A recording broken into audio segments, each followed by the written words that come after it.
Good morning and welcome to Unfiltered Vision News, bringing you the news unfiltered Monday through Friday, 7 to 9 a.m. Eastern. My name is Dr. Shaki Noni Nichols, and I will be your host. Good morning and happy Wednesday, happy hump day for some individuals. And today is our Women in Wellness Wednesday. It is open mic, so if anyone would like to be a part of the broadcast, please let me know in the comment section, or you can direct message me on X. I'm under It's Our Turn RP, or you can send me an email at unfilteredvisionnews@gmail.com. And so with that, let's get into it with our Kids Corner.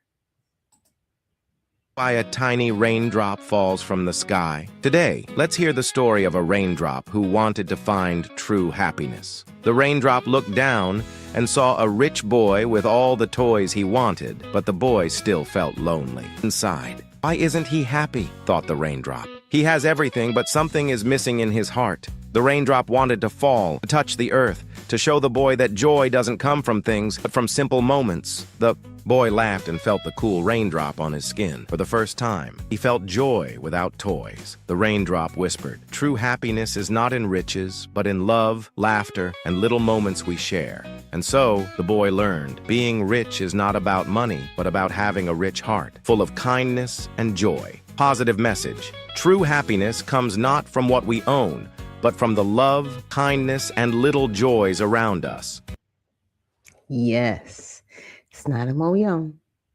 It is about what is around us. And, you know, we're going to be getting back to that because, and I'm just saying, when I say we're going to be getting back to that, I see that we are getting back to that as a society. I think having the tech boom has made everybody realize how precious life is and what's really important to them, right? And that's a good thing. That's a good thing. There are some things that the devil meant for evil, but God will always turn them around for good. And with that, let's get into honoring God with our body. So, God, please guard our mind and our thoughts. God, help me to fix my thoughts on what is true and honorable and right and pure and lovely and admirable.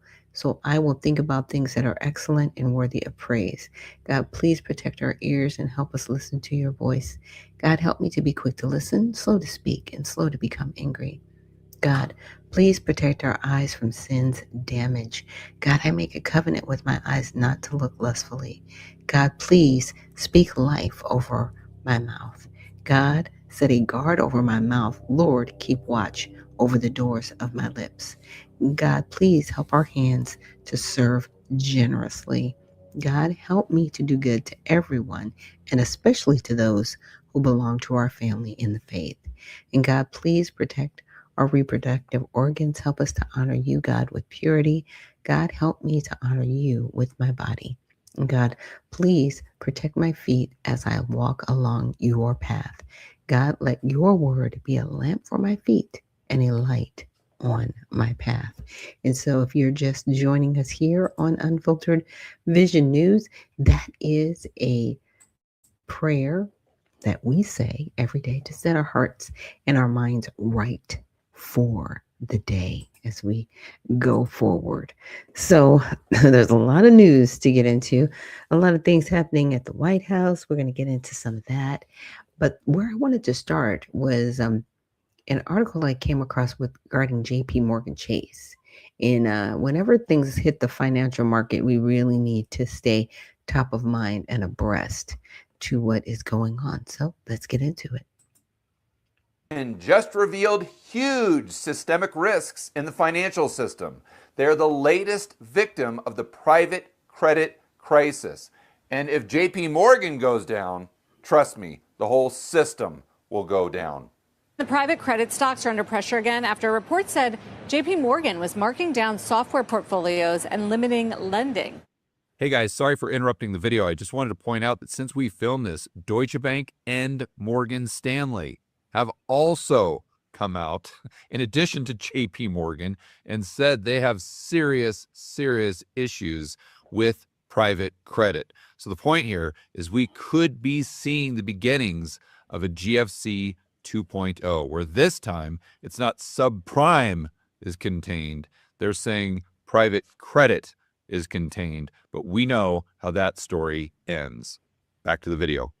I'm going to reveal exactly what's going on and why this is such a big deal in 3 simple, fast steps. Step number 1, let's go over how crises usually start. Well, actually, they start just like this. Let me explain. We've got a chart from today's date, maybe about a week ago, going back to the beginning of the year. On the left, we go from, well, 0 up to 15%, and unfortunately, this goes all the way down to negative 30%. So let's start by looking at this black line. This is a visual representation of a BlackRock chart, their share price. So you see, starting at the beginning of the year, they're humming along here, and they got to a point, doing pretty well, up 10% for the year. But then the bottom falls out in the private credit space. They start to take a hit.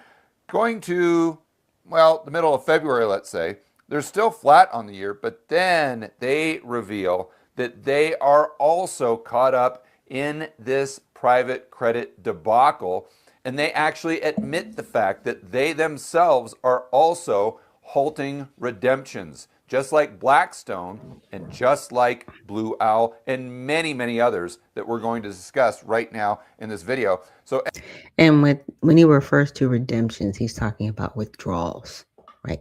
People actually going in and saying, okay, I want my money now. And if you have too many people that come for their money and you don't have their money, that's a problem.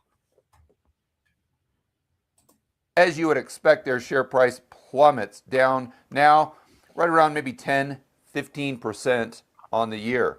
The blue line, this is Blackstone, not to be confused with BlackRock. I don't know why they always have to have black in the title and some sort of very hard substance. I don't know. Maybe it's supposed to give you confidence that their share price, won't do this because Blackstone is down a hell of a lot more than BlackRock. Now, I think it's just a matter of time before they all go down a heck of a lot more. But let's focus on the poster child here. That would be Blue Owl.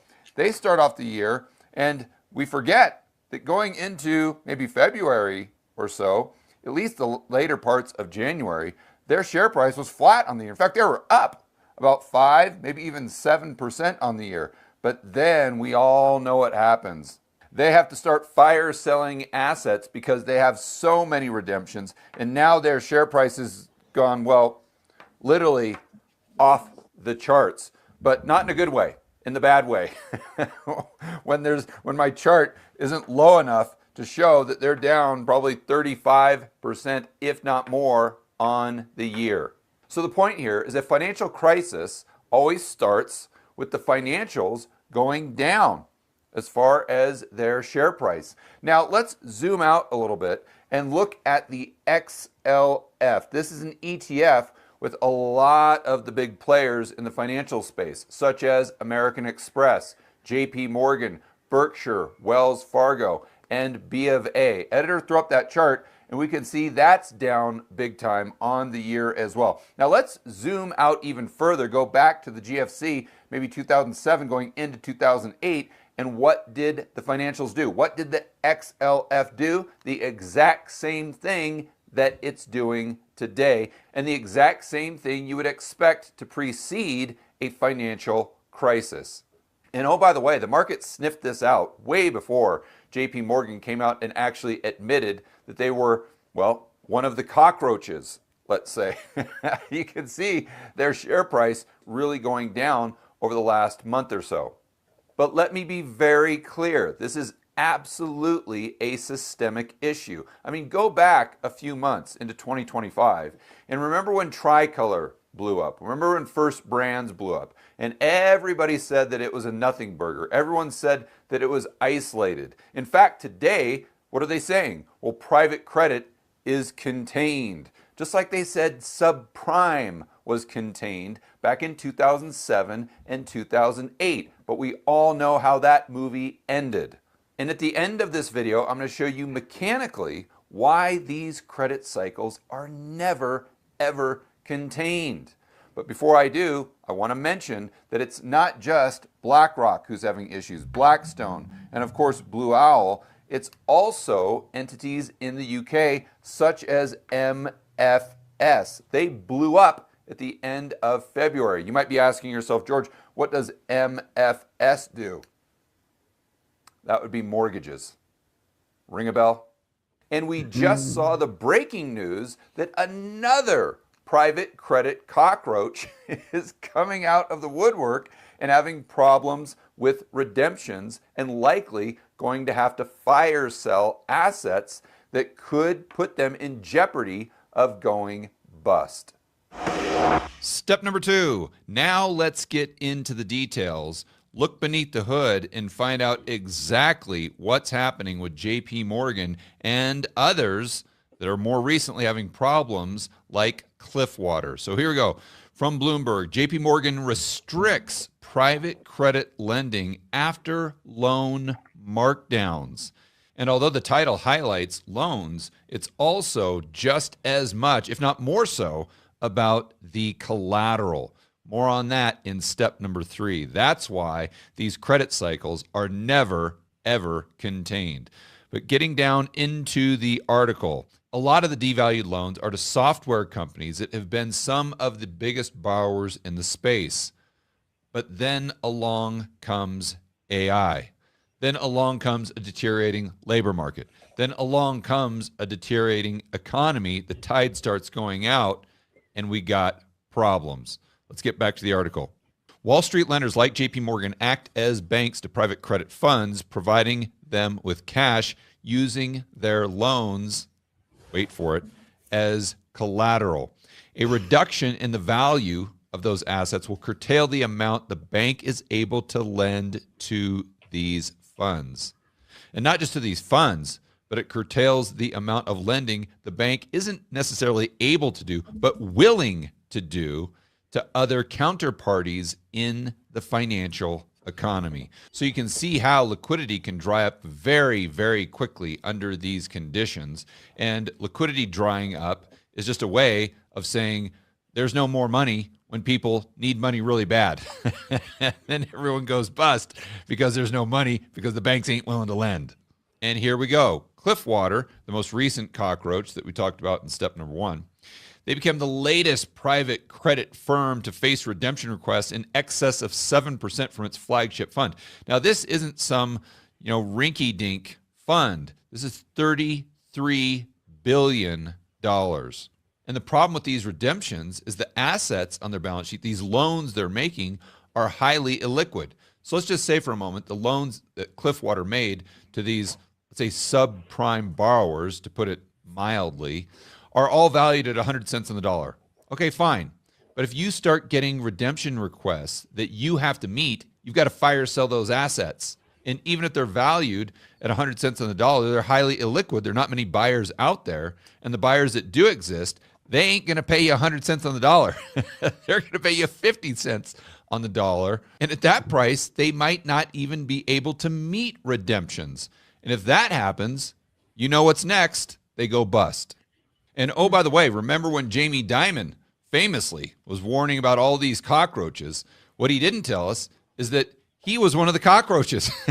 No wonder he's been able to call this cycle so well. No wonder he's been so prophetic through this whole entire process, because he had a front row seat as to how bad and how garbage these loans actually were. And just as a reminder, going back to step number 1, MFS, Market Financial Solutions, which was a mortgage lender, borrowed more than $2.7 billion from groups like Barclays, Apollo, Atlas, and they completely went bust at the end of February. So my point here is it's not just isolated to the U.S. When these cycles play out, we go from the boom to the bust, it usually impacts the entire financial system and therefore impacts the entire global economy. Step number 3. Now let's go over why JP Morgan having problems with private credit is such a big deal, and reveals how there's all these systemic risks in the system that we need to pay attention to. We'll start off with a bank. Now, this represents the banking system as a whole. Goes over to the economy. Now, the economy circles round and round and round, and unfortunately, whether we like it or not, it's a debt-based monetary system, and it's a debt-based economy, meaning there's a lot of debt out there that needs to be rolled over constantly. And if that debt isn't able to be rolled over, then entities go bust, and it's a GFC 1.0, 2.0, 3.0, whatever 0.0 you want to throw in there, it's a GFC. So down here we have the labor market, which of course is a component of the economy, and it's crucial. This really needs to be the focal point. And then we go over here, we have businesses, and then we have these private credit guys that are borrowing from the banks. They have to pay back those loans. Okay, so what happens if the labor market starts to deteriorate? All right, so the labor market goes from this size, let's just say down to this size. Well, if the labor market shrinks, in other words, there's fewer people working, the unemployment rate goes up, the non-farm payrolls are negative, like we just saw, negative 92,000, whatever proxy you want to use, it's basically a representation for incomes or aggregate demand. So if we have the labor market go from this size down to this size, what happens to the amount of money, aggregate demand, that's going to these businesses? Well, that's going to shrink, obviously. So we'll get rid of one of these dollars. But that means there's fewer dollars going to the businesses that borrowed from private credit. So we've got to erase one of those. And then what happens, this guy doesn't get paid back. So he can't pay back the bank. So we get rid of that dollar. So now all of a sudden, the bank is saying, whoa, whoa, whoa, whoa, whoa, whoa, whoa. We have to pump the brakes here. We have to be much more strict with our underwriting. And until we see how this plays out, we don't want to increase the size of our balance sheet. We might want to decrease it slightly. We want to be as conservative as possible. In other words, liquidity dries up, money gets tight. Well, that means that there's less money going into the economy that needed, let's just say, the $3 to sustain its current level of economic activity. All right, well, that means the economy starts to shrink, deteriorate. It goes from this size, well, this is an accurate representation, but you guys get the idea here. It goes from this size, let's say, down to that size. It goes down, bottom line. It becomes smaller, which does what to the labor market? It makes it even smaller. And then we go ahead and erase one of these dollars. We erase one of these dollars. This entity blows up, can't pay back the banks. Money becomes even tighter. This is why there is so much systemic risk when the big banks like JP Morgan start to have problems. Now, I know a lot of you right about now are probably looking at this saying, oh my gosh, wow, that makes a lot of sense. It's terrifying, but what do I do about it? Well, I actually have good news for you. My financial conference, my annual financial conference is coming up. It's called Rebel Capitalist Live. And this is where you can meet, rub elbows, and hear the insider intel you need from the pros as to how you can not only survive what's likely coming, but you can actually thrive financially if you have access to the right information, and if you don't bury your head in the sand like an ostrich, which is what most people do, and just whistle right by the graveyard and pretend that this will all just work itself out. So my point here is this financial conference, Rebel Capitalist Live, is something you cannot afford to miss. So if you want to see the lineup of incredible speakers we have and get more information as to how you can be a part of Rebel Capitalist Live, we'll go ahead and put a link in the description below this video. Yes, and if you guys want to check that out, that's fine. I've got some other financial, I should say, teachings that I found over the weekend, and I'll share that as well. But, you know, we have to be, as I like to say, there's financial wellness as well, right? We do have financial wellness. And so these are things we're going to be talking about. We have to. We have to have a broad conversation. Now, this next video, it kind of piggybacks off of what he was talking about. And I'm glad he set everything up. So when you see this next video, you'll be like, okay, now I can follow the conversation just a little bit better. As I was saying it in the morning, which kind of got masked because over the last 5 days, actually last 10 days, it's all been about Iran on the headlines, right? But the problem is not going away. The problem is very much there. You know, that's why I'm saying it's sort of, I've put that sort of word again there, right? So flurry of headlines last night and all kind of pointing to the fact that there is perhaps more stress coming. So we'll go one by one. There are two, I mean, which are getting the most amount of attention. Morgan Stanley and private credit lender Cliffwater have restricted withdrawals from private credit funds. By the way, there is also JP Morgan, which is saying that they're going to stop lending to private credit funds, especially those with exposure to software companies, software stocks. So some of the biggest, largest banks in the US, right, like Morgan, like JP Morgan, and of course, specialized private credit lenders like Cliffwater are all starting to sound, you know, I don't want to be alarmist, but it always, I mean, and I've seen this over the last, you know what, you go back to 2000, I'm not saying this is 2008, as I said, don't want to be alarmist, but it always starts slow and everybody kind of says that, you know, it's all well, it's all good, etc., etc. But eventually more cockroaches are found.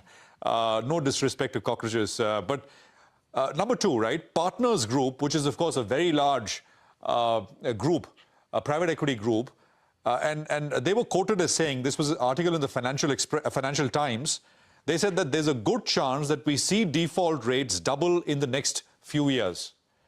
Remember, the US private credit market, and I did a full detailed half-hour program on this, is about $1.5 trillion US dollars. And it's not just, you know, it's an opaque part of finance, but the problem is it is plugged into everything else. It's plugged into banks, it's plugged into insurance companies, it's plugged into, you know, regular investment firms, etc. as well.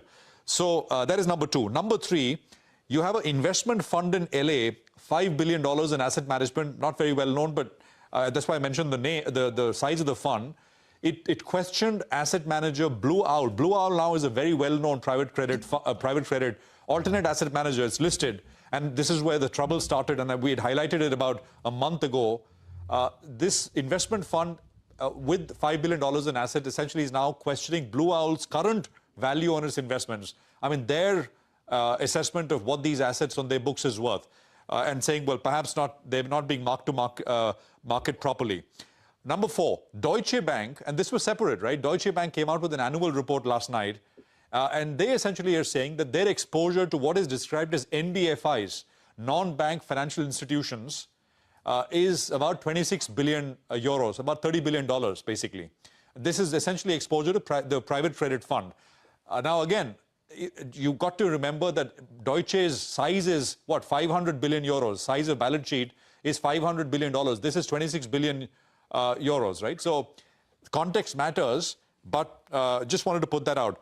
And another company, and maybe completely unrelated, but I'm just picking up different pieces, shares of Canadian subprime lender, a company called GoEasy. They fell 50% yesterday after guidance of surging loan defaults and write-downs as well. So just wanted to sort of, you know, put, it's a lot of headlines. It's perhaps a little unrelated, but, you know, the center of all of it, I think, is concerns around private credit, which aren't going away anytime soon at all. So this is a story. Yeah. So that's another one. Now let's check out this last one. Restricted private credit lending. This is out of, well, pretty much everywhere. Bloomberg, Reuters, everyone's breaking the story. It's not just JP Morgan. They've also marked down the value of loan portfolios. Morgan Stanley has just blocked fund redemptions. Ladies and gentlemen, are you seeing a pattern with the 1970s oil crisis? Yeah, there was the oil crisis of 1970. When he brought that up, I was like, ooh, I'm intrigued. So let's check out. I did a little research in Grok, and it's like, okay. So I said this video brought up that last one, the 1970s oil crisis, regarding what is happening with JP Morgan Chase. Is there any correlation to what is happening now in Iran? Okay, so I wanted to kind of bring all of those together. And yeah, Grok says yes, there is clear correlation. It's not coincidental timing, but tied directly to macroeconomic fallout from the ongoing Iran conflict, creating an oil supply shock similar to the 1970 crisis. Does anybody remember the people in line getting gasoline and gasoline prices going higher and higher? So the one I linked from Facebook, it says they marked down the value of loans to private credit funds, especially software tech related portfolios, which limits how much those funds can borrow against their collateral, and restricted new lending. So it also references similar moves like Morgan Stanley blocking some redemptions. The video draws parallels to the economic stress, stagflation, and credit tightening during the 1970s oil crisis, 1973 OPEC embargo, and especially the 1979 Iranian Revolution disruption. So all this stuff similarly happened in the 1970s. So what's happening right now with JP Morgan Chase? The credit tightening by JP Morgan Chase is happening amid broader market vitality and caution, as we saw in that first video. It's partially due to valuation concerns in private credit, so impacts on software firms, but it's amplified by the macro environment. So what's happening now in Iran, the US and Israel launched major military strikes on Iran starting around February 28th, targeting nuclear sites, military infrastructure, leadership, including reports of escalation against high-level figures and related assets. Iran retaliated by attacking Gulf energy targets, disrupting shipping through the Strait of Hormuz, which everybody's been talking about that, right? Which carries 20% of global oil trade, and hitting oil infrastructure. This has surged oil prices to above $100 per barrel, risk having Iran's oil output, right?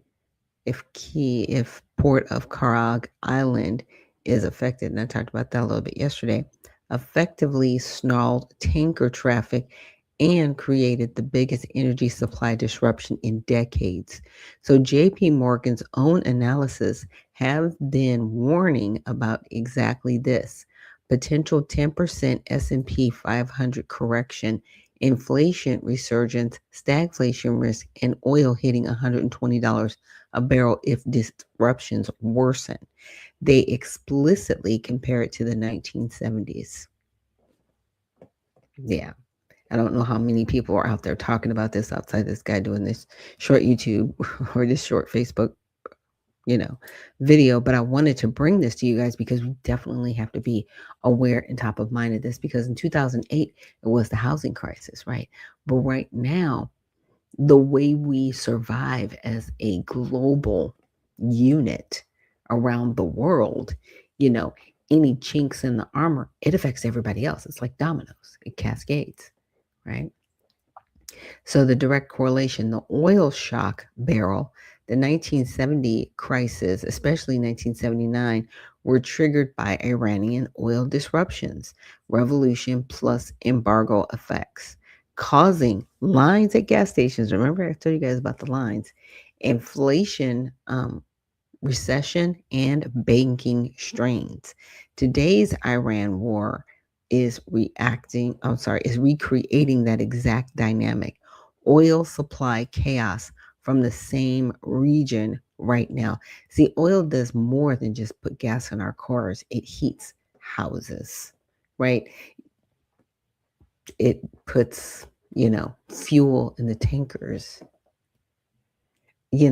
oil, there's that particular source of energy, one of the main sources globally.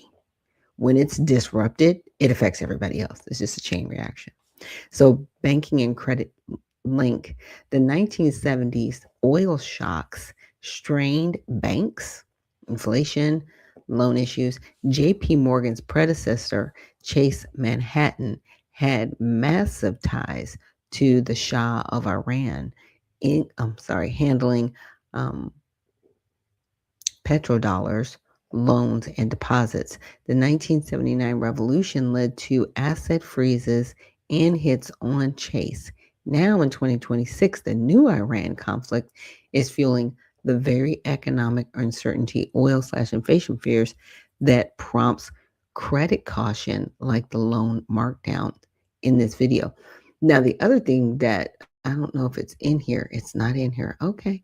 That people are talking about is how China wants to put the yuan and say, okay, well, when you're buying oil from Iran in this region, you need to use the yuan, not the dollar.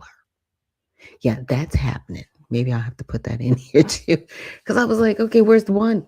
Where's that coming up? That's not in here, but we need to. That's in play. The yuan is in play. China's doing that. So timing. JP Morgan's private credit moves coincided exactly with the Iran escalation and their own public warnings about the oil crisis. It's the same bank flagging and risk while tightening internally. This isn't some hidden conspiracy. It's geopolitics driving energy prices, which ripples into inflation, expectations, market vitality, and banking decisions. The U.S. is now a net oil exporter, unlike the 1970s. So domestic impacts are buffered somewhat, but global prices still hit hard, right? So now I want to ask, what about the yuan? Ooh.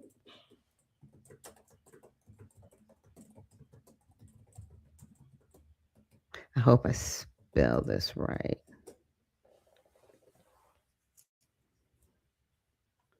I don't know if it's supposed to be the A first or the Y first. Okay, I spelled it right. Cool. Okay. Because I was like, I'm curious, It's like, okay, so the Chinese yuan is directly tied to the current Iran conflict and resulting oil crisis. So more so than in past episodes, through Iran's push to challenge the petrodollar system and accelerate yuan use in energy trade. So they're trying to get in the game, right? So Iran effectively exploring and reportedly negotiating with several countries a conditional reopening of limited tanker traffic through the Strait of Hormuz, allow passage only if the oil cargo is paid in Chinese yuan, not US dollars. My goodness. So this stems from reports citing senior Iranian officials via CNN and other outlets. It's not a full reopening. The strait remains largely snarled for most shipping, but a targeted carve out favoring one dominated deals, primarily benefiting China, Iran's top buyer, taking 80 to 90% of its exports in recent years. So this directly challenges the decades-old petrodollar agreement, oil priced and settled in USD, which underpins dollar dominance. So China has long pushed yuan internationalization in oil. Shanghai's yuan dominated crude futures since 2018, CIPS payment system bypassing SWIFT.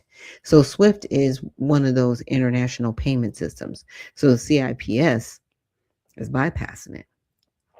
So a prior yuan settled deals with sanctioned suppliers like Russia and Iran.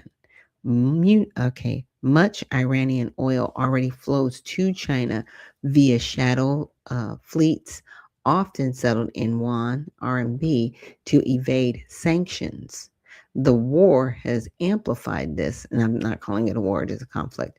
Iran continues shipping millions of barrels to China even amid disruptions, with some Chinese Iranian vessels getting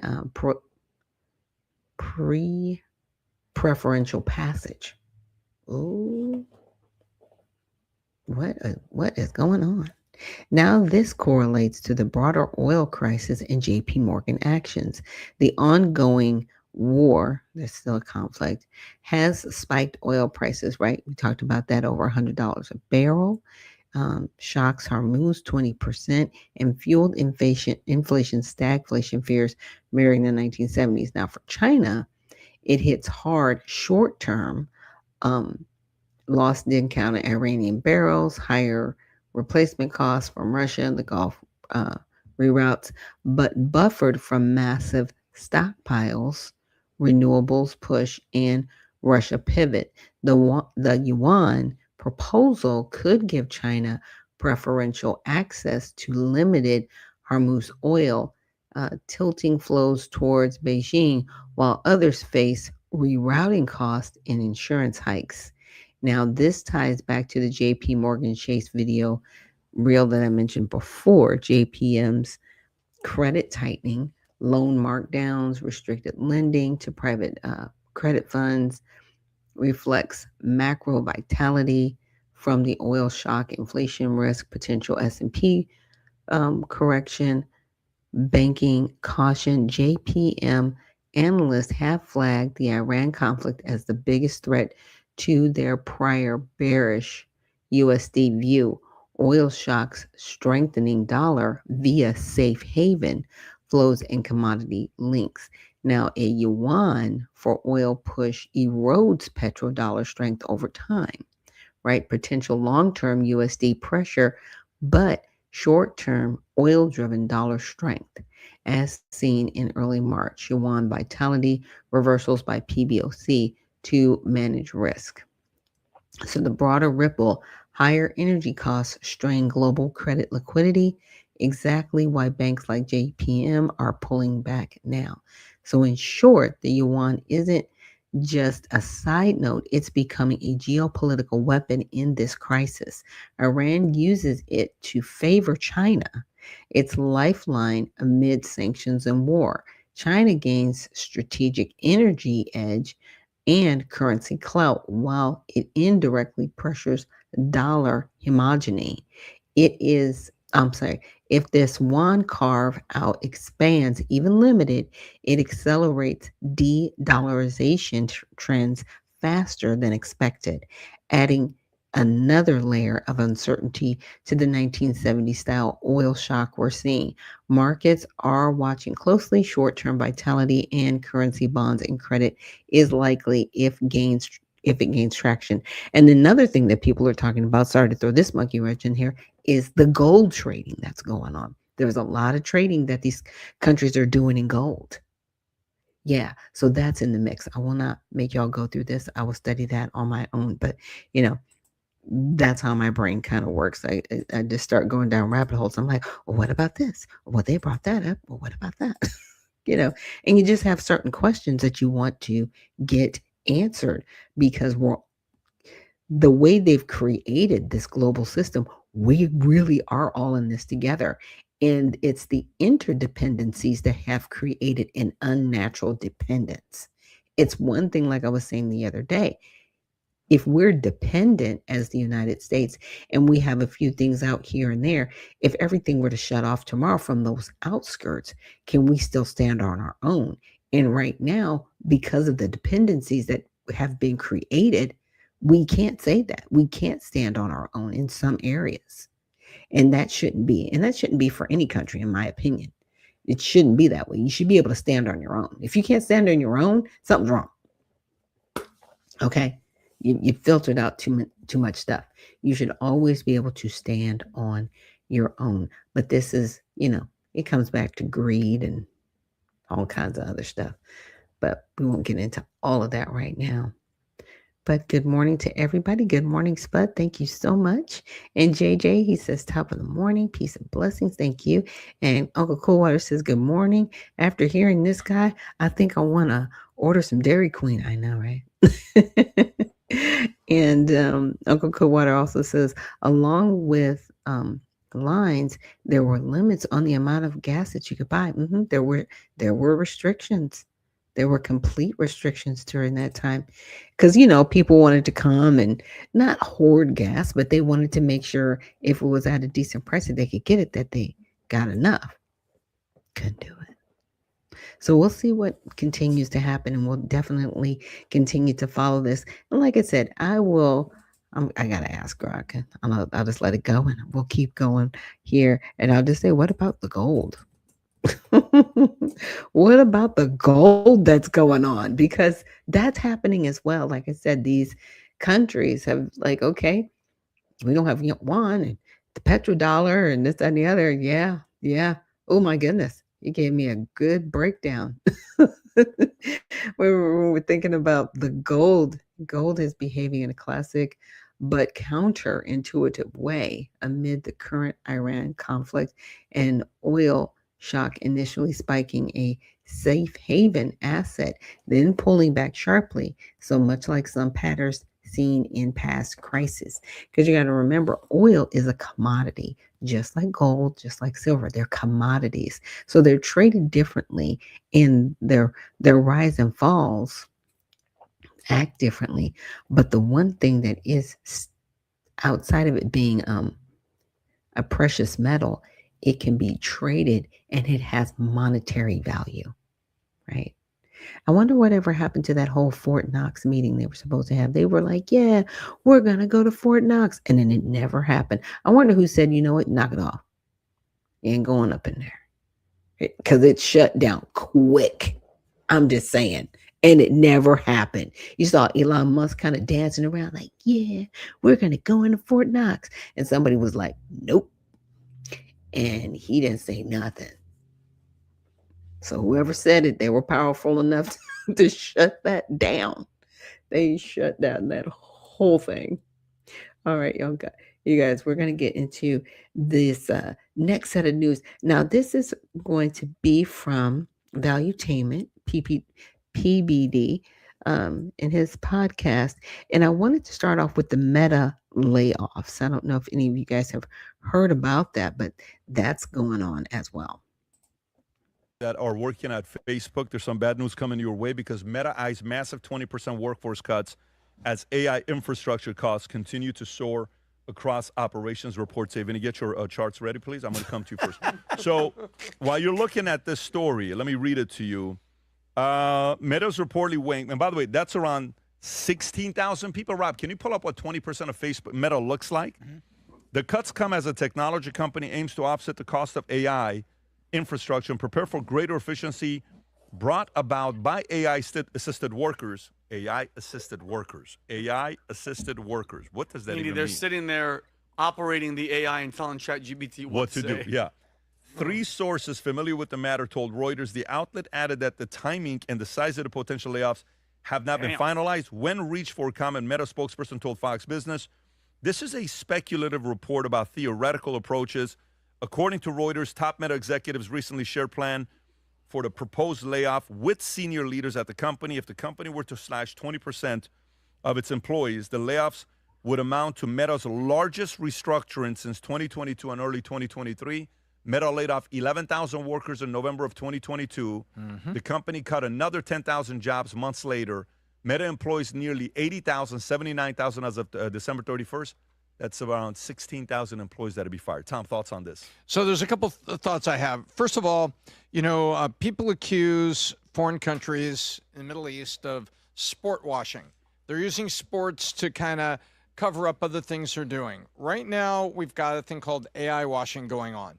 There is a little bit of changes in the economy. Some things are going on. And what people are doing right now is they're floating the benefits of AI as the reason for layoffs. You know, you had Block with the Jack Dorsey company a week ago, Pat. Remember that, the big thing? And it turns out that they had acquired 2 companies, including a crypto company, and they had never optimized the administrative headcount. So part of the layoff was they had a bunch of duplicate administrative jobs. You know, it was a fact. Yet, oh my gosh, this is what's happening. So what is happening here is Facebook is floating to the market calling it restructuring and using AI as the reason to distract people from, you know, what is really happening with Facebook growth. And the answer is they're not down, but by the way, their stock is still up, I think, 86% as of this morning, going back to 2022 when if you go back to 2022 or look at 5 years, I think it's up like 86% since 2022. And yeah, 116% if you go back over 5 full years. And what they've done in there over the last 4 years is they've announced layoffs, just like so many other companies have done, announcing layoffs. Vinny, what does Wall Street love almost as much as EBITDA? Layoffs that cause more EBITDA. And it's a easy way of saying earnings before interest, taxes, and amortization. It's called EBITDA. Okay. There's no D in there. But that's how some people pronounce it. But I wanted to remove that and bring this up to you guys so you just kind of understand what he's talking about. So EBITDA, or as he lazily said, EBITDA, but it's earnings before interest, taxes, and amortization. It is a financial metric used to evaluate a company's operational profitability and core performance by executing financing, cost, interest, right? Tax environments, and non-cash amortization expenses. It is calculated as net income plus interest plus taxes plus amortization. And that's why they call it EBITDA, because your net is your earnings before interest. Okay. So I just wanted to bring that up. And now let's get back to the video. Layoffs that make EBITDA. Layoffs that make EBITDA, yeah. That's exactly right. Clip that. So it's basically what's going on is they are floating this out there, Pat, like many companies are doing. Will there be 20% laid off? Possibly. Very possibly. Or, you know, look at the little headline there. Just read the Reuters headline, Vinny. Just read it out loud. Meta shares jump after Reuters report on plans for layoffs of 20% or more. Report on plans. Is it happening? Is it happening on Tuesday? Yes. No, the shares jump after reports on plans. You see what I mean? So this is exactly what's happening to oil. Depending on who speaks over the last week, oil goes up and down. And so that's what's going on. Well, listen, Yahoo Finance came out this week and said oil could break its all-time record and it hit $148 a barrel this week. Okay, I don't know if you saw that or not. Did you see that story, Tom? It could. Yeah, so $148 this week. Oh, sorry. I was going to add something to the Facebook Meta thing before you move on. Go ahead. So I'm just going to try to create an analogy here. Tell me if you agree with this. So they're cutting staff to make way for AI. Is that what it is, potentially? Yes. No, because of AI. AI because makes of it AI, efficient. exactly. So let's use a sports analogy. Remember when the Miami Heat signed LeBron and we're all going to go to South Beach. We're going to take my talents to South Beach. We're going to win championships. So they had these stars because they believe that stars win championships. So Meta is looking at AI saying that's our number one player. That's our max player. That's our LeBron. So what did the Heat have to do? Dude, they had to cut the dead weight on the roster. This guy ain't playing. We're going to have to call somebody up from the G League. You know, these role players aren't really adding a lot of value. We need a LeBron. So to them, the AI is their max star player, and they're willing to invest in him, and they're willing to cut the, quantity and in favor of the quality. So what did they say? 25%? How much?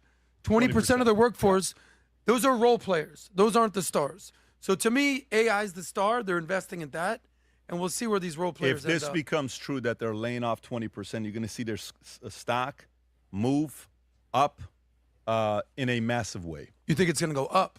The moment they announce 20% layoff, their stock's going to go up.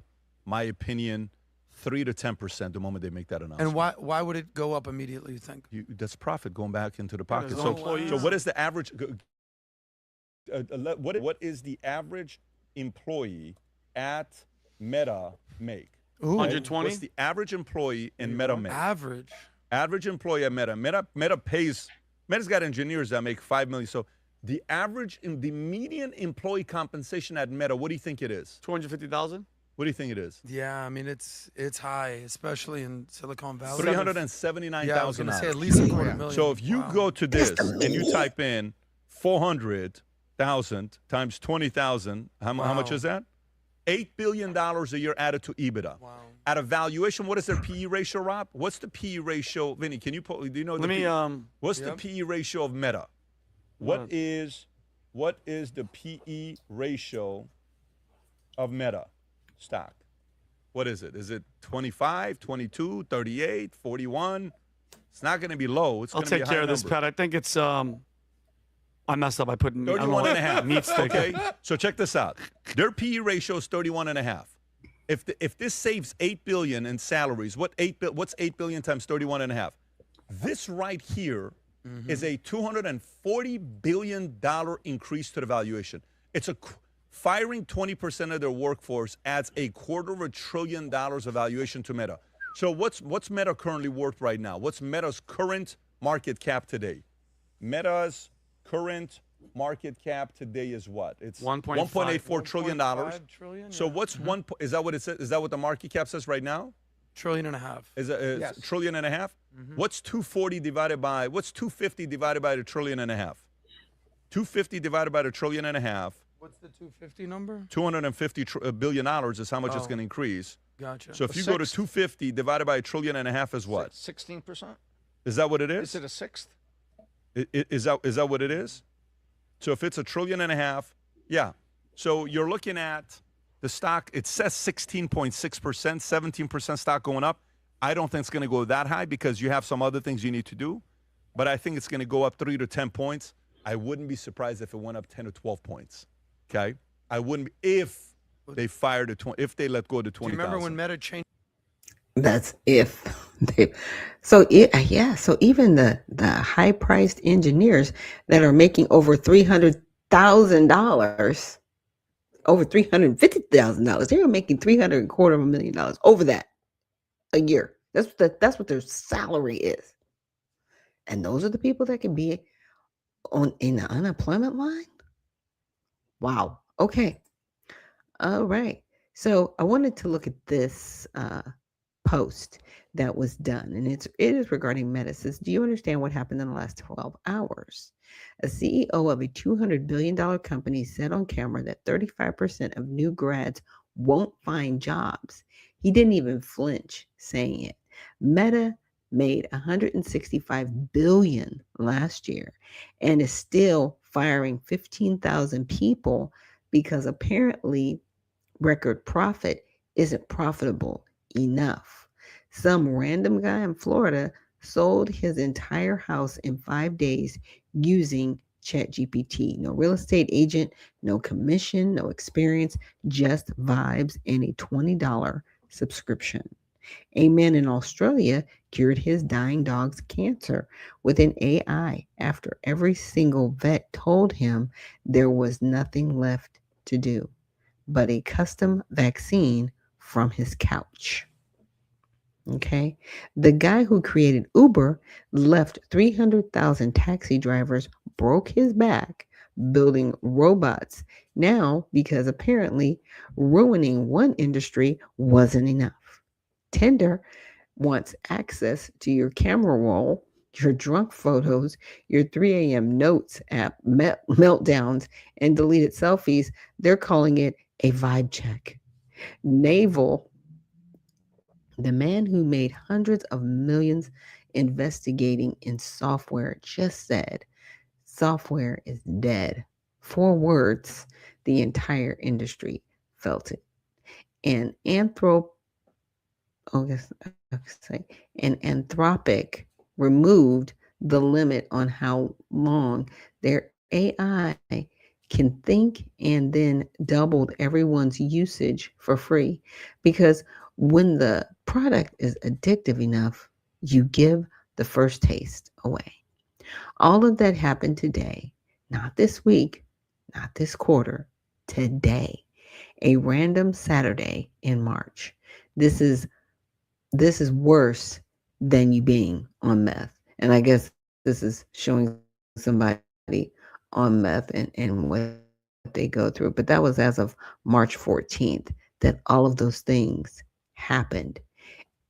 And this is the tech boom that we are in, and no one is safe. No one is safe. And I think that's the point, right? Good morning, Cajun Lady. Thank you so much for joining us and reposting the stream. But yeah, that's the point. Nobody's safe here. Now, this next video I wanted to get started with valuetainment. Now, PBD, he is from Iran, and he wanted to share a little bit about his perspective on what's happening. Now, this was from a few days ago. I want to say this podcast was from Friday. Two is the Iran foreign minister, okay? While this is being talked about, he has a meeting. He talks about the conversation with Witkoff, because Witkoff brought up nuclear. I don't know if you saw this or not. He says, when we talked to the foreign minister, they kept threatening us with nuclear. Says, what are you talking about? And then the social media is like, no, they never did. They never this. Why would they do this? They're just making it up. Well, here's what the foreign minister said about his call with Witkoff. Go forward. I never said that we are going to make bombs. I said that we have 440 kilos of 60% enriched material, and that was not a secret. That is what is mentioned in the reports of the IAEA. So I said that, look, this is mentioned in the report. This, if enriched more, can be good enough for 10 bombs, as your own experts claims. So we are ready to give them away. We are ready to dilute them, to downblend them into lower degrees. And by saying that, I wanted to say that the concession that we are making is really big.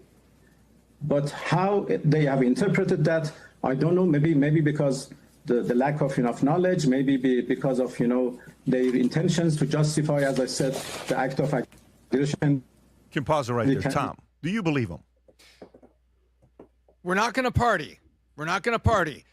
We do have a kilo of Coke, 5 bongs, and enough Turkish hash to last through the winter. But we're not going to party. Okay, Tom. We're not doing anything. Tom went there. And so that's kind of what I heard in my head. Turkish hash is like I didn't say we're going to make a bomb. Wow, Turkish I said hash. that we're going to get away from fossil fuels, and we're going to. No, listen to what he said. I didn't say we have a bomb. I said we have 450 kilos, and we're going to get away from fossil fuels, and we're going to use it to make nuclear energy. Oh, you really are? It's like, how do you believe this? I mean, it's just like those talking points are somewhere between bizarre and contrived. I didn't understand how to even process. Well, the critics could say the following. Critics could say, Witkoff came back, and he can say, this is what they said, as an excuse to be able to attack, right? Because it's Witkoff and Kushner, and, a lot of people see Kushner as, Israel connection, so he's going to be from that camp. He said bomb. Right. Then the other side could be like, no, maybe they were not being fair players, and they're BSing, and they're playing propaganda. Who do you believe is the question? Vinny. I don't know, Pat, because and Rob, I sent you this clip of him. I don't believe him, but that's his job. And my question is he on a hit list? If he's the foreign minister, are we actively trying to go after this guy? Out of curiosity, Pat, because he's alive and he's doing well. He's a liar, because this is actually great. Margaret Brennan from Face the Nation. She actually asked a good question. I thought I had to run it through AI because I honestly thought I love that that you this said was AI. that. Margaret Brennan actually asked a good question. I thought it was AI, Pat. So Abbas is over Zoom, and she's asking him about, like, the internet's down. They shut off all the internet for everybody. Abbas. He's Abbas. And then this answer, it tells you everything you need to know about this guy and his character and how honest he is. Go ahead, Rob. I just do want to point out, you're speaking to us via Zoom. The Iranian people don't have open internet access, but you do. Why? Well, because I'm the voice of Iranians, and I have to defend their right. So this is why I what have a noble thing. access to internet. Vinny, keep your mouth shut. I'll speak on your behalf. You know, Answer for me. have our voice being heard by the international community. But internet is closed because of the security reasons, because we are under attack, we are under aggression, and we have to do everything to protect our people. In any country, there are, you know, urgent measures taken for the sake of war. I just do want to point out. You want to talk about control? Although the gold frame and the black ribbon is a step up from the cardboard cutout. Yeah, of course. Like, think about that. He's on Zoom, but the people can't. And that's why, guys, if you think about it, you haven't been really seeing anything from the people in the streets. What's happening? I did see a video where people were in their apartments, Tom, like I won't say high rise, maybe 20, 10 to 15 stories up, looking just down. IRGC is walking in the street. They're looking down and they just open fire at people in their apartments. So you're not seeing. They would never do that. No, I mean. They would never do such a thing, Vinny. That's just propaganda. Why are you saying, you would say that Iranian government would kill their own people? I saw it with Why are you making up stories, I saw it with my own eyes, Patrick. They would never do that. These are noble people. That Islamic Revolutionary Guard. You realize how sarcastic I'm being obviously, right now. I know that you're being sarcastic. But think about it. And this actually answered my question. I haven't seen anything from the people of the streets of Iran, what the people are going through. This proves it right. They shut off all the internet. I'm curious to when they did that, Rob, if we could find out. Adam. Who's this guy? The foreign minister. Foreign minister. Okay. You know how I know he's lying? Boss. This is how I know this guy's lying, because his lips are moving. You know, Bill O'Reilly used to have a show and he used to call it the no spin zone. There's no spin here. We're telling the truth here. This guy is incapable of telling the truth. It's all spin. So, they say you got to trust but verify. You trust but verify. Dude, we don't trust this guy at all. And because we don't trust him, we need to verify everything. So this regime is fighting for their lives. They're fighting for their ideology. They're fighting for everything they've ever built since 1979. And they're not going to go down quietly. So if you speak up, they'll kill you internally. If you're a neighbor and you even give the impression that you're not on their side, they'll shoot at you. So this is all about to get very ugly. And then the left media, shout out to this lady for actually pressing this guy. Good for you. Finally. Because the left media just believes the Iranian state media. They believe the Hamas media as if they're credible whatsoever. So I love the fact that, there's been this whole ongoing discussion of what happened to this girls' school, 100 or so girls. 168, 14 Horrible, teachers. disgusting. Who knows what happened there? Let's get to the bottom of that. This is war. Yes, and I'll leave the rest of the video for you guys to watch the rest of it. But I wanted to get to that point because it was like, okay, the Iranian people do not have internet, but you got internet, and you're speaking for everybody. So nobody can get any information out, but you're speaking for everybody. See, that's why y'all need Starlink. Get around that. I'm just saying, it's satellite based. Satellite based. Starlink. I'm not being paid by Starlink. I'm not being sponsored, but I'm so excited and I'm really looking forward to trying the product. Now, I want to check out this video from Promethean. Now, it is talking about the Iranian conflict from the United States perspective.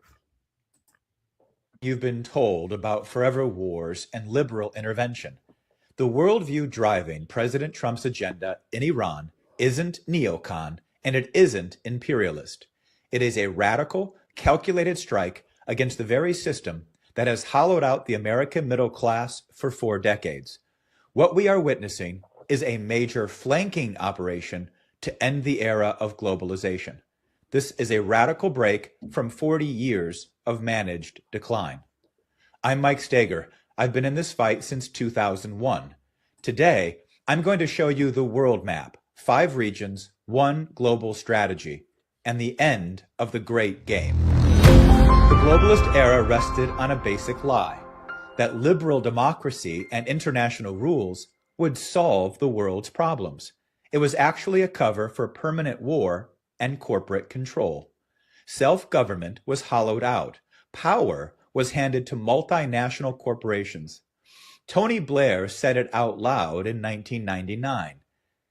Any government that thinks it can go it alone is wrong.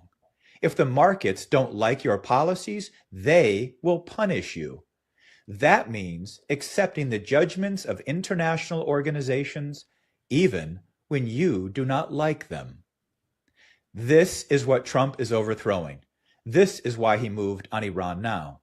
Never before has a system of sovereign nation states dominated the world's economy. But today, that threat is real, and the globalists are panicked. Leaders on every continent know that the status quo is untenable. There is no nation and no people who want the globalists in power. There are only a few regimes still clinging to this old way, because most know it's a Hobbesian survival of the fittest system, where conflict and total war become inevitable. This is why Russia and China are talking to Trump. They know the stakes are astronomical, and they know that no other nation except the United States can take the lead on such great change. This is the great change versus the great game. And you play a key role. If you want to better understand that role, you should sign up for our weekly Promethean newsletter. It's free, and the link is in the description. It's time for real global strategy. The Persian Gulf powers 1/3 of the global economy. Japan relies on it for 95% of its oil.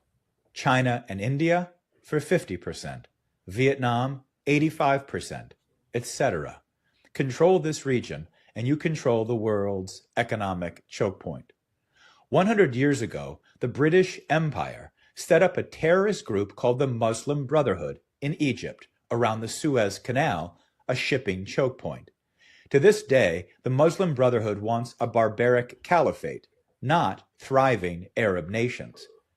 Then, after World War II, the British began using Israel for permanent religious war against this radical Islam. Divide and conquer. More chaos, easier to control. As focus turned to the Gulf and the global oil supply in the 1970s, they turned to a new agenda, what Brzezinski called the crescent of crisis, a belt of permanent conflict from India to the Mediterranean. The cultivated warlords like Osama bin Laden in Afghanistan and the mullahs in Iran. They said it was just the Cold War, but really the globalists were creating a permanent enemy to drag the United States into another forever war, just like they had done with communism and Vietnam. All of it to destroy the United States. So once the Bush crowd let 9/11 happen, the neocons went for total war, and the rest is history. Destruction on all ends. That monster reared its head again on October 7th when Hamas attacked Israel. Hamas is the Muslim Brotherhood. It is backed by Iran, and it was even funded by Netanyahu. October 7th was a globalist gambit 1,000%. Why in 2023? Because of the Abraham Accords, a threat of real peace. Trump had launched a new policy based on nations, development, and trade. Israel and Saudi Arabia were in real negotiations to establish full relations. This was going to be a major tipping point, a massive power play by the United States and President Trump to define the crossroads of Asia, Africa, and Europe. After just 1 year back in office, there is already a new Gaza peace deal signed by 30 nations and supported by over 50. The potential for peace is real if the region is stable and real investments can be made. And that's why Iran remained a threat. But what about China? Are China and Russia a new Cold War bloc? That's not what the Great Change intends. This is about a new global system. But China is a big factor. In 1971, Richard Nixon took the dollar off gold. This ended the Bretton Woods system, and nothing replaced it. The World Bank and the IMF became tools to enforce a new kind of Wild West of corporate supremacy. The era of globalization and free trade took over. By 2002, China had built an empire based on cheap labor and government subsidies. Then they joined the World Trade Organization, and the great sucking sound of NAFTA turned into a hurricane. No one could compete with China's cheap labor and government power. Over the last 25 years, China has built up a wealthy nation, massive infrastructure, science and technology, and a lot of communist billionaires. Yet even their former prime minister said they still have 600 million living on less than $5 a day. China, like the corporations, is addicted to globalization. Massive profits for the communist state, but the people suffer. We need a new global system. And that's what Trump has initiated. Over the last year, he has reorganized the entire system of global trade, except for China. He will visit Xi in April. The question will be simple. Will China join a new fair trade system or choose a new Cold War? By squeezing China on energy and trade, we force them to the table. We intend to secure a 21st century based on the rights of nations and a defense of working people, not corporations or state control. As Scott Bessent said, could we do something where they consume more, manufacture less? We consume less, manufacture more. That would be a home run for the global economy. As the Chinese would say, that's a win-win. The Chinese people get higher wages, and we reindustrialize. The American system would go global. And that's why the globalists see Iran and China as big pieces of this puzzle. We're covering these shifts in real time as they happen. If this perspective, mixing history, science, and strategy, is something you've been looking for, hit the subscribe button and the notification bell. It's the only way to make sure you don't miss our deep dive next week on the war with the cartels. For those who want to support this work directly, consider becoming a paying subscriber at the link below. It's how we stay independent. China depends on cheap fuel from Russia. If the US and Russia establish relations on shared goals, the whole global system changes. This is the pivot for great change. That's why the war with Russia is the ultimate great game. In 2010, Lyndon LaRouche gave a warning after they killed Gaddafi. Paraphrasing, he said, the globalists are in a rush. They need to escalate the war in Syria and create a war with Russia. The intent is war with Russia. By 2014, there was a coup in Ukraine, and then there was a civil war. By 2022, a proxy war between the US and Russia had been launched. In the 1990s, the globalists dreamed of breaking Russia up to rule the world, the so-called unipolar moment, the globalists' wet dream. A war between the United States and Russia ultimately weakens both nations and makes us both easier to control. And the inverse is also true. If the two nations decide to work together, then the globalists are damned. This is why President Trump focuses on peace. It's why they ran the Russia hoax to stop him. Trump said it at Mar-a-Lago in 2025. A lot of success could have been had by trading with Russia. They have great land, great minerals, and other things, and we have things that they want very badly. I think we're going to get there. I know him very well. If the US and Russia make a deal on resources, trade, and development, the threat of world war ends. The globalists know it. They lose their strategic control. Russian life expectancy in the 1990s for men dropped from 65 years, just 65 years, to 57 years in the 1990s. It was death from despair. Thank Jeffrey Sachs and the Harvard boys for that one. Radical globalization in Russia was worse than communism. They were wrecked by it, and they see the destruction of Europe today from that same disease. If Russia and the US pivot, then China faces a real choice: Russian cheap energy or isolation. Same for Europe. All of Europe and China are squeezed.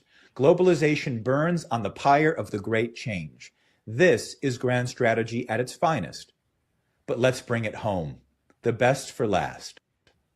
Our so-called elites have handed the Americas over to drug cartels, gangs, and poverty.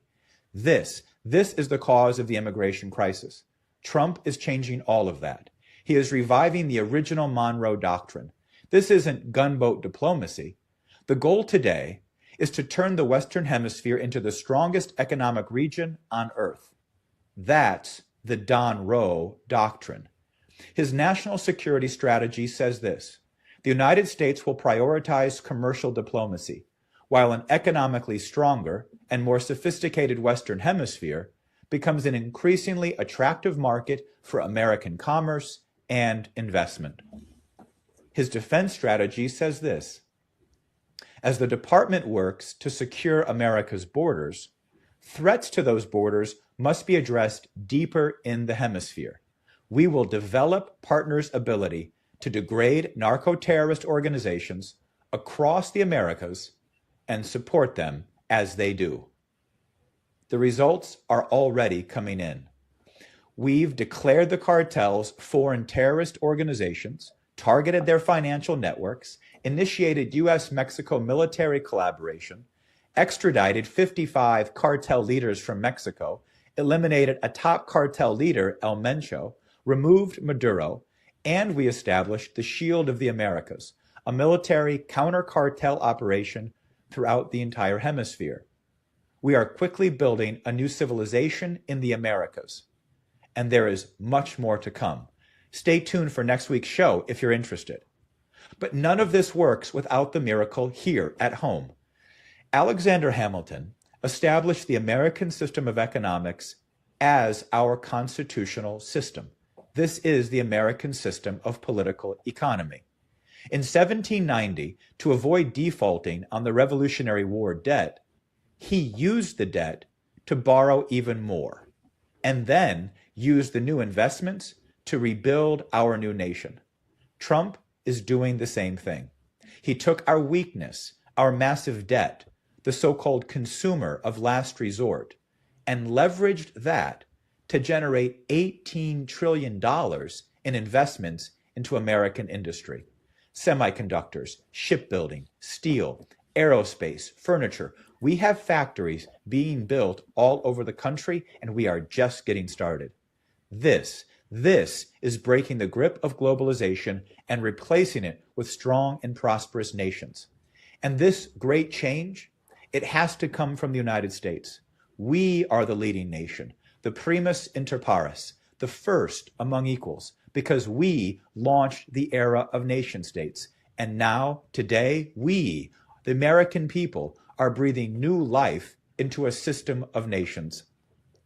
The mullahs regime was created to oppose this very revival of the United States. It was meant to be our permanent enemy. But we don't have permanent enemies. No one does. We are creating a new era of nations where people can thrive, because strength, real strength, comes from production, from our people, our faith, our heritage. Stephen Miller said it at the Americas Conference. We share cultures, Western Christian civilization. We share these things together. We have to have the courage to defend it. This is the end of globalization and empire. This is the great change. And if you're ready to be a part of this revival, sign up for our newsletter, join us as a member, and help us rebuild our civilization. Yes, so we will definitely be getting into the cartel conversation. And that will be a different video that I play. But it's interesting because to see this perspective is like, unless they were here, you wouldn't think we were doing anything. But they are building. They are building. And I'll make sure to bring that back tomorrow where we can see some of these sites where they're building, where the employment is going to be. Because, see, the one thing that robots can't do, and nobody talks about this, they can't fix cars. They can't build houses. They can't work on plumbing. There's just, and I'm just mentioning the housing part, but I'm just saying there's a lot of things that AI cannot do. So don't get discouraged. I'm just saying, do not get discouraged. Now, this next video I wanted to play, this is from Harrison. He works on InfoWars, and he put together a very interesting compilation video that I wanted us to check out. Another revolution coming.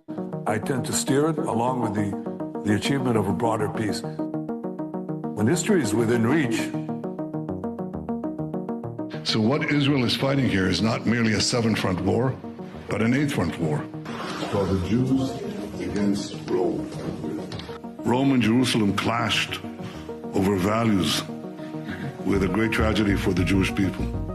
Well, we lost that. We have to win the next one. But the new Rome, the United States, Jews against Rome. We stopped playing defense and have moved to offense. The weapons change over time. You can't fight today with swords. That doesn't work very well. But we need the kind of genius that manufactured Apollo gold pagers and infiltrated Hezbollah for over a decade to prepare for this battle. But we have to fight with the weapons that apply to the battlefields in which we're engaged. And the most important ones are the social media. Because the next war will be decided based on how Israel and its allies perform online as much as offline. This is the eighth front, the disinformation campaign. It is actually this eighth front where our enemies believe they can actually defeat the Jewish state. This is the kind of ingenuity and inventiveness that have always been a hallmark of the state of Israel, that have always been a characteristic of the Jewish people. I know we can do it. A lot of this is done with money. Invested billions and billions of dollars in the information battlefield. Money of NGOs, vast. Money of governments, vaster. We prohibit harmful stereotypes about Jewish people, such as claims that Jews control financial, political, or media institutions. You're damn right we're going to cancel them and deplatform them. We monitor them online, social media, messaging apps, video games, cryptocurrency. Hitler admirers, Stalin admirers, Jew haters. Podcasts, short form video, Wikipedia, LLM. American haters, Churchill haters. We monitor these people and we share the intelligence with the FBI. You think your stupid little podcast is going to change the world like hell it is? Social media, this is the new battlefield. You don't get to wrap your psychotic, mental, unhinged Nazi. We do not allow Holocaust denial and distortion.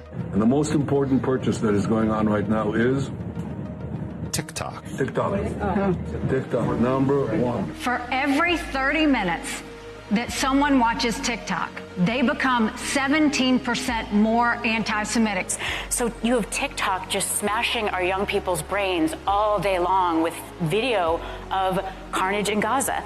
We really have a TikTok problem. Because anything that we try to say to them, they are hearing it through this wall of carnage, and I sound obscene. Anti-Zionism is just Jew hatred. We made a change. We updated our policies to designate the use of the term Zionist to recognize that the term Zionist as a proxy for a protected attribute can be used as a proxy for Jews and Israelis. As hate speech. Why can't Israel be doing some sort of, counterintelligence? Right now, the ADL is co-writing Sunday school curriculum. Information warfare like this. It's building the technology to train the LLMs more effectively. Like psychological operations in America. As part of a robust framework to combat anti-Semitism, we have industry-leading policies designed with the safety of the Jewish community in mind. You're right, we control the media. So what are you going to do about it?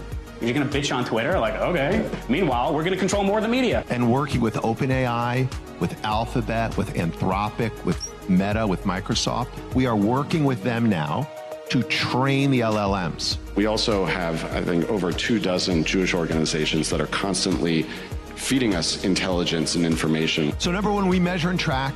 Number two, we monitor and disrupt. We have a whole apparatus. I have 40 analysts working full-time, 7 days a week, 24 hours a day, monitoring extremists. Monitoring campuses, digital networks, activist groups, and public officials. We have several PhDs on staff. We have a network of academics and scholars we work with around the country. I've talked to the leaders of AI in the world, and you ask yourself, there's so many blessings in this, but there could be a curse. First thing a country needs to do is to unify all of their data so it can be consumed and used by the AI model. We need to invest in intelligence to understand who are the anti-Semites, who's funding them, what's their plans, who are the leaders. And then once we have that, we can define who is an enemy we can attack. You have to take all of your healthcare data, your diagnostic data, your genomic data. We have to take all of this data we have in our country and move it into a single, if you will, unified data platform. Once we have all this information, we need to empower and mobilize an ecosystem of many organizations that we can incentivize them to work together, to share, and to fight against our common enemies. Mobilizing millions of people, of allies that are quietly by our side. Citizens will be on their best behavior because we're constantly recording and reporting everything that's going on. You know, anti-Semites, most of these people running around, we're not going to win their hearts and minds because they don't have hearts and they don't have minds. So, you know, how are we going to, there's no reason to think we're ever going to convince them, but we can deport them, we can put them in jail, we can make their lives miserable, we can cut off their funding. You've got all these conspiracy theorists online going on and on about how, you know, if you try and say anything, if you try and do anything against Jews, they're going to come after you. We have featured more than 1,000 anti-Semites. And they're going to destroy you and take away your business, and therefore you have to be really, really scared. These Jew haters have faced real consequences, including firings, suspensions, and expulsions. And it's kind of starting to become true. We will shine a light on you that will follow you for the rest of your life. When you look for a job, when you look for a spouse, when you look for a nanny, when you look for anything. And I love that. I love it. We remove hate speech against Zionists when these harmful stereotypes about Jews are invoked. In the past 12 months, ADL's filed more lawsuits than in the prior 112 years. Over the weekend, I received concerning news that I was being sued for $5 million. Vicious, communist, racist, Jew-hating, Israel-bashing monster. Defendant frequently posts anti-Israel rhetoric accusing Israel of controlling the United States and its politicians. We at the ZOA will fight these dangerous and monstrous lies with all of our hearts and souls. No appeasement, no conciliation, only a war against this racist hatred of the Jewish people. When there is a war, I have to stop it right there. Again, you're not a race. You're an ethnicity. Stop that. It's almost like race is just this convenient trope. Yeah, it's a convenient trope for some. Now, for others, it's a caste system that was created in this country to keep people at the bottom and other people at the top. This is why some people identify as white. By the way, this is why we have white Hispanic and white non-Hispanic, just using that as an example, so they can play the race game, so they can play the caste system game. Jewish people, stop that. You cannot play the race game. Either you are an ethnicity or you are not. Are you religion or you are not? Which is it? Pick a lane. You and Islam, I think you have the same issue. What are you? Now with Islam, they are definitely in the religious class. They are not an ethnic race. Now, there are ethnicities within Islam. Okay. Now, with Judaism, right? Predominantly the people within that religion, they are of Jewish descent. Right? They are a Jew. They are a Jewish descent, or they basically go in and accept whatever they need to accept to become a part of the Jewish doctrine of how they practice. But you're not a race. So to hear them say racism is silly. It really is silly. But let's continue. it doesn't matter who your enemy is, you need to destroy their offspring to prevent them from creating more offspring. What you try to do is you want to corral your victim, but in fact, your countries are the victim. So you dehumanize a group of people in human society, and you prepare them for the kill, for the butchery. A government can do in 2 months more than any organization can do in its lifetime. The J7 is comprised of the 7 largest diaspora communities. We meet every other week via Zoom to share information, to share best practices. And we're running everything all the time, from focus groups to attitudinal surveys to randomized controlled trials to identify what interventions work most effectively. Finally, we have meetings that are some off the record, some on the record with world leaders, in which we share our community's concerns and call for action. The entire education system in this country, from K through 12 and colleges, must be reformed. But it's time to limit the First Amendment in order to protect it. The way we solve anti-Semitism is pretty goddamn simple. Take control over what they are saying. Send their ass to jail. It's not complicated. And quickly before it's too late. We're monitoring political Islamists and Christian nationalists, all of them. And then we train. We're the largest trainer of law enforcement in America, extremism hate. We train 20,000 officers every year. Try that again. Here because of the comments made online about the Jewish community. We deeply value our partnership with law enforcement. We've been working with them literally since the FBI was founded in the 1930s. Is that your account? That guy who consistently calls for the death of all Palestinians, that can probably incite somebody to do something radical. That's why we're here to talk about, I would think, to refrain from posting things like that. We are going to have a whole division within the office of the Special Envoy to combat anti-Semitism that is going to work on technology.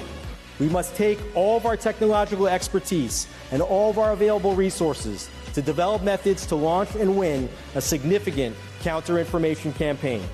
The products of our technical capacities, and sometimes technical and intelligence genius, and we're happy to do it. The office is going to be revamped entirely to be one of the highest profile offices in the State Department. Because it's not working. Too many young people have never heard of the Holocaust. The only solution right now is for the governments to decide that all the Jews are a protected minority. That means that the government will be obliged to provide the security. Upgrades to security. Jewish community shouldn't have to be paying for it. But we have to pay for our own armed guards? Are you serious? To fund the institutions, culture, and that everybody in Europe will learn about the Jewish contribution and why they should cherish Jewish presence. All your synagogues, all your shuls, all paid for. Everything. Everything that you need is paid for. I, for one, as a Jewish leader, will no longer talk about anti-Semitism in isolation from Israel. What we want immediately, if you ask any Jew, what do you want? What do you want? No more protests. No more protests. I'm not an anti-Semite. I just don't like the government of Bibi Netanyahu. No, you're a Jew hater. Would a group be banned if it accuses Israel of genocide or apartheid? If those criteria are satisfied, then that is the case. Any candidate running for a seat in this building, whether for Congress or Senate, we will target them as they target us. Accordingly, we will start a fund to help their opponents. Beginning already in Q1, hedge funds get set up in Israel so we can become another capital of finance. I'll argue we will beat London within a short decade as a second capital of finance. It's going to be New York as a gateway to America, Hong Kong a gateway to China, Dubai a gateway to Southeast Asia, and Israel as a gateway to other parts of the world. So we heard earlier about a mission, a goal to bring 1 million immigrants to Israel. History has proven that when a country starts with allowing anti-Semitism, the results are not kind to that country. I want to make a warning to somebody else, and that's American Gentiles. The minute your country is taken over by anti-Semitism, the minute you start to be a country that's not blessing Israel but cursing Israel, you have begun the process of shrinking away from your empire. And you can decide, you can stay here in New York in a declining empire, or you can come to Israel, which is part of the rising middle of the world, which is moving south and east. That's what I encourage you to do. Our faith in the American project itself has been shaken. The only serious answer to this challenge is to believe again that being Jewish is the most important thing in the world. When we're kicked out of America and America, the whole thing is done, the whole American Jewish project is done, we're gonna be fine. For decades, American society allowed Jews to live normal lives. This was a pleasant holiday from our destiny. The holiday is over. The Western culture that stands against the Jews is going down. The West will survive only if it decides to love itself and if it decides to love us, the Jewish people. The Jewish people are not normal. We never really were. And now that Israel has turned the entire geopolitical situation on its head, our job in the diaspora is to leverage those wins and win here. Do to our enemies here what Israel did to its enemies there.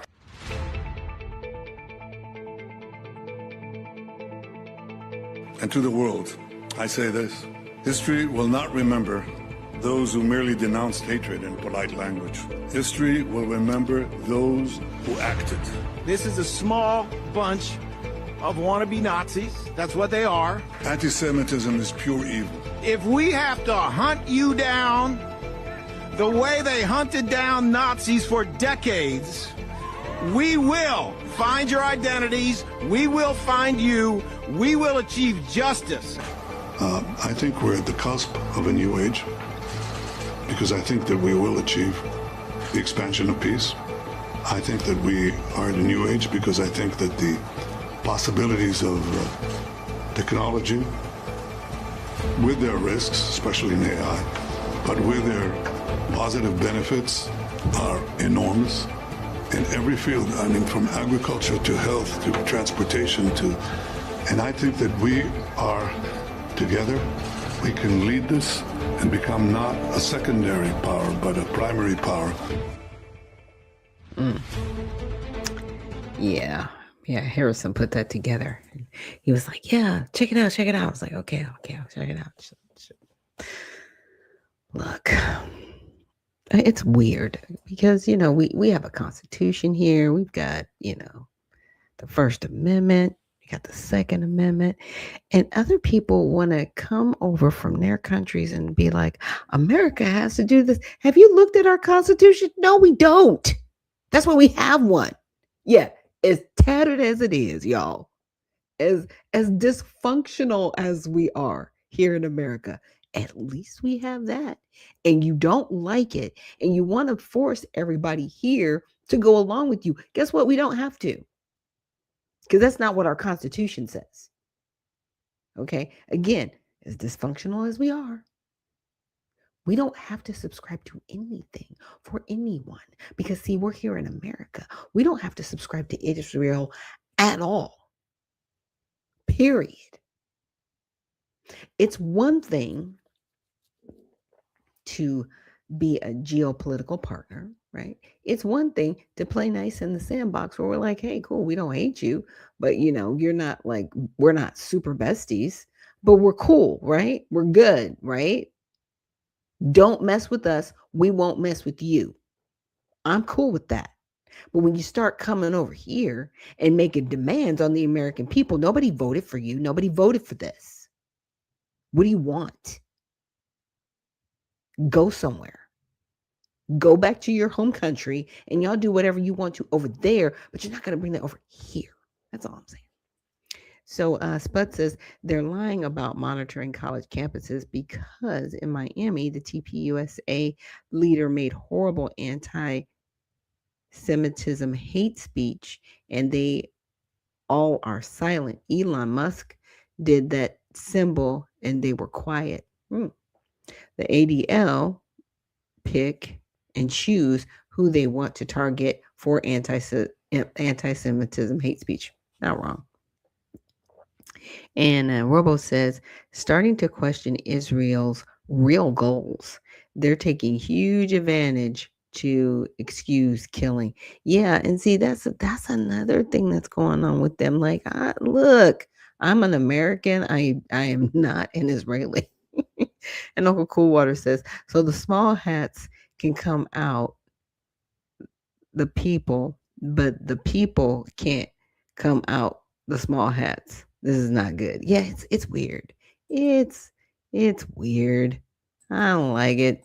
I just don't like when people encroach upon my First Amendment rights. I don't like when people come from other places and try to encroach upon the Constitution, period. Like, look, we're a republic over here, and if you don't like it, leave. But you can't come in here and then try to turn around and tell people what to do. And that, we'll talk about, Islam tomorrow and their Sharia laws and courts and all that kind of crazy stuff they're trying to do over here. We'll talk about that tomorrow. But with Israel, it's like they've woven themselves in. And so I want to get to two other videos. One talking about Joe Kent, right? Now, this first video that I'm going to play is from Alex Jones. And he's talking a little bit about Joe Kent. Now, Joe Kent was one of the advisors to President Trump. I think he was in the National Defense Secretary or something like that. I'll get into a specific title and role, but he resigned. All this stuff going on, he was like, with Iran, he's like, I'm out. So I've got two videos to play from. One is recent, and one is an interview that he did with Tucker Carlson, and Tucker Carlson actually asked him, what if we were to go into Iran? So it's a little bit of looking at the past and seeing where we are now in the future. The director of national intelligence resigned. I'm about to read his full letter on air. It is so damning. It's everything we've said. Israel is in control of U.S. foreign policy. They have gotten control of Trump's mind. They are lying to the president and steering us towards total disaster. And now they're gearing up with the ADL and others saying they don't want to just arrest Americans that disagree with this, but they need to treat us the same way they did Hamas with the, quote, pagers. These are quotes by the head of the ADL. You have Trump saying that Mark Levin is the new leader of the Republican Party and that anyone that doesn't do what he says is a traitor. This is total and complete insanity. They will now say that Joe Kent, a Levanter, highly decorated combat veteran, is a Nazi. It's not going to work, Trump. This is insane. Trump was doing so much good. We turned the country around, and now they're throwing it all away. Thank you so much for joining us on this live Tuesday global transmission. Share the live feed now. I'll read the full statement coming up. I hand the baton right now to Harrison Smith. This is historic. Share the live feeds now at Real Alex Jones on X, on Rumble, the Alex Jones Show right now, and tell folks about those local stations you're listening to. As Joe Kent said, it's time for Trump to turn back. We're doing this to get him to listen. This is tough medicine. You're the Paul Revere's. Share the live feeds now. Tell everybody you know, call the White House and tell Trump to turn back now and turn control back over to the United States of America, not to Israel and other foreign powers. Thank you. Yes, ladies and gentlemen, this is the Alex Jones Show on Infowars.com and banned.video. Impressive thing. That's system. And he's there looking at all the national intelligence that Tulsi Gabbard's seeing as well, and knows it's a lie. They sent him a report 1 week before he struck 18, 19 days ago with Israel and said, this isn't true. What they're saying about Iran isn't true. This isn't in our national interest. This is a lie. And now we have Trump saying, if you don't support what I'm doing in an unending war, you're basically a Nazi. He said, Mark Levin is my spirit animal. It's a litmus test. If you don't endorse this Israel firster, then you're not MAGA. Well, guess what, Trump? You're not MAGA anymore. You're Make Israel Great Again. It's totally disgusting. Now, I still support Trump overall, controlling the border, trying to end the war with Russia, all the other good things that are happening. That said, he's better than Democrats, but it doesn't matter.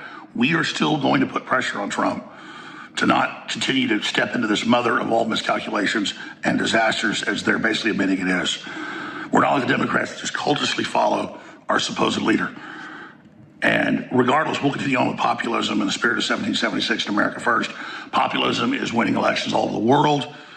Trump rode in on this wave. He didn't create this wave. I was promoting 1776 and anti-globalism 32 years ago, long before Trump figured it out in the last 10 years. And we've influenced Trump massively. That's why it's so painful to see this unfold. So to me, this isn't a popularity contest between myself and Mark Levin or Ben Shapiro, who were never Trumpers. And Lindsey Graham was never Trumper. It's about Trump selling us out to neocon and Israeli interests, and it's so dangerous. So here is the letter from the Director of National Intelligence, Joe Kent, National Counterterrorism Center, today. President Trump, after much reflection, I decided to resign from my position as director of the National Counterterrorism Center effective today. I cannot in good conscience support the ongoing war in Iran. Iran poses no imminent threat to our nation. It is clear that we started the war due to pressure from Israel and its powerful American lobby, which they bragged about. That when you say that, the ADL calls for your arrest and says we should use the same tactics with exploding pagers on Americans that don't support us. We actually said that. I played the clip yesterday. I mean, this is freaking nuts. I've never even tried to be an enemy with Israel. They're just making everybody be an enemy because they're so out of control. I'm certainly not with the Muslims either. My God. Wow. I supported the values and the foreign policies that you campaigned on in 2016, 2020, 2024, which you enacted in your first term. Until June of 2025, you understood that the wars in the Middle East were a trap that robbed Americans of precious lives and of our patriots and depleted the wealth and prosperity of our nation. In your first administration, you understood better than any modern president how to decisively apply military power without getting us drawn into never-ending wars. That's why I brought in Kent, who's an expert on that. You demonstrated this by killing the head of ISIS. Early in his administration, high-ranking Israeli officials and influential members of the American media deployed a misinformation campaign in the last year that wholly undermined your American First platform and sowed pre-war and pro-war sentiments to encourage a war with Iran. This echo chamber was used to deceive you into believing that Iran posed an imminent threat to the United States and that that you should strike. That you should strike. There was a clear path to swift victory, but there wasn't. This was a lie and is the same tactic the Israelis used to draw us into the disastrous Iraq war and cost our nation the lives of thousands of our best men and women and cost trillions, I would add. We cannot make this mistake again, which we're beginning to make in a big way. Iran's even worse. So the Pentagon said, if you think Iraq and Afghanistan were bad, Iran's 10 times worse. As a veteran who deployed to combat 11 times and as a Gold Star husband who lost my beloved wife, Shannon, in a war manufactured by Israel, I cannot support sending the next generation to fight and die in a war that serves no benefit to the American people nor justifies the cost of American lives. I pray that you will reflect upon this and what we are doing in Iran, and that you will, and who we are in this for. The time for bold action is now. You can reverse course and chart a new path for our nation. You can reverse course, chart a new path for our nation, or you can allow us to slip further toward decline and chaos. You hold the cards. It was an honor to serve in your administration and to serve our great nation. Joseph Kent, Director of National Counterterrorism Center. I mean, Yeah. Now, the last video I'm going to play is Tucker Carlson. And when he interviewed Joe Kent before Joe Kent worked for the Trump administration. And so I wanted you guys to see that letter, to see where he's at, just to see how consistent Mr. Kent is. Is a U.S. Army veteran who served in Iraq. He's running to represent Washington State in the Congress. He's definitely one of the good guys. We're honored to have him on our show tonight. Joe Kent, thanks for coming on. You're the first in our lineup this evening, so I'd ask you for your baseline perceptions here. What do you think of what you've seen today? Well, today's been an absolute tragedy, but unfortunately, I think we're seeing over nearly 2 decades of lies come unraveling. The U.S. military has been saying for nearly 2 decades we've built this Afghan government and this Afghan army, and that they were worthy of the sacrifice of our brave young men and women, and that they would hold. And then we're also seeing the lies of the Biden administration come unfolding as well. There was a hard plan and a deal to get us out by May, but Biden did not want to execute President Trump's plan to get us out by May, the deal that he negotiated from a position of strength. Instead, he wanted to cut a separate deal, his own deal, that gave the Taliban 3 months of prime fighting season time to plan this assault that we're seeing now. And now we are completely at the mercy of the Taliban, and our troops are hostages, essentially. And we are not taking proactive steps to go on the offensive to get our people out of there. We're prioritizing refugees and anyone but Americans. It's an absolute disgrace. It does seem pretty clear that in a situation like this, obviously it's complex, lots of moving parts. You know, I always give people the benefit of the doubt to some extent because, you know, it's hard. But any normal person who loved his country would say job one is getting our citizens out. That comes before everything else. There's no question. I mean, anybody, any normal person would decide to do that. But they haven't. Why? No, that's absolutely correct. The only reason that I can think of is just the culture that the Biden administration has set from day one. They opened up our southern border. They're letting thousands of illegal refugees in that way, illegal immigrants pushed in by the cartel. The Biden administration's national security establishment ran by Lloyd Austin, Blinken, Sullivan, all of them. They are part of this culture that believes America is a power in descent and that we are not a unique nation or an important nation. And that culture has echoed throughout the national security apparatus. And now we are prioritizing getting Afghans out of the country. And the only reason that I can think of to get all these unvetted Afghans out as fast as we are trying to get them out is to pump even more refugees into the heartland of this country. That seems to be the top priority of this administration. And again, it's a complete and total disgrace, and it's completely and totally reckless. So you're part of the despised group that actually fights our wars. You know, working class kid from the Pacific Northwest. You joined young, you got married, your wife was killed fighting one of the wars. I mean, how much of their contempt do you feel personally as you watch them make these decisions? I feel an incredible amount of contempt and resentment. So my wife was killed about a month after Trump attempted to get our troops out of Syria the first time. Every time that we attempt to end a war, the military-industrial complex fails catastrophically. Under Trump, they double-crossed him and lied every step of the way to leave our troops in harm's way. He tried to get us out of Afghanistan as well. He finally came up with a deal to get us out in May. The military-industrial complex has now lied to President Biden. They did not prepare us to get out right now, according to Biden's timeline. Biden should have never made that deal. He should have had us out in May. And the military-industrial complex should have not lied to a duly elected president. That's President Trump, not President Biden. They shouldn't have lied to either one, and they should have had a plan to get us out. But it's clear that they didn't. I can feel the contempt.